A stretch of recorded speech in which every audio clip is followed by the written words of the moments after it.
ஆத்ம வணக்கம். ஆத்மபிதா சுவாமி சிவானந்த பரமஹம்சர் அவர்களால் ஸ்தாபிக்கப்பட்ட சித்த சமாஜத்தின் தமிழ்த்திங்கள் வெளியீடான உலகக்ஷேமம் இதழில் இடம்பெற்ற சித்தவேத கருத்துக்கள். வருடம் 1970. மாதம் ஆகஸ்ட். தலைப்பு: ஈஸ்வரனை சேவிக்காத ஈஸ்வர பக்தர். ஈஸ்வர சேவை செய்ய தெரியாத பக்தர்களே நாட்டில் அதிகம். ஈஸ்வரன் என்றால் ஆளுவதற்குரியவன் என்று பொருள். நம்மை ஆண்டு கொண்டு இருப்பவன், அதாவது நம்மை காப்பாற்றி கொண்டு இருப்பவன் சிவமாகும். சிவம் இல்லை என்றால் நாம் சவம்தானே. அந்த சிவன்தான் ஜீவன். எனவே நாம் ஜீவனை சேவிக்க வேண்டும்.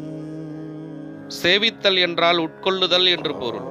எனவே ஜீவனை சேவிக்க வேண்டும் என்றால் ஜீவனை உட்கொள்ள வேண்டும் என்று பொருள். ஜீவனை எப்படி குடிப்பது? நமக்குள்ளே இருந்து நம்மை காப்பாற்றி கொண்டிருக்கிற ஜீவன், அதாவது பிராணன், அபானனாய் 5 துவாரங்கள் வழியாக வெளியேறி நசிக்கிறது. அப்படி வெளிச்செல்லும் அபானனை உள்ளே இருக்கிற பிராணனோடு சேர்த்து உள்ளிலேயே மேலும் கீழுமாக நடத்தி கொள்ள வேண்டும்.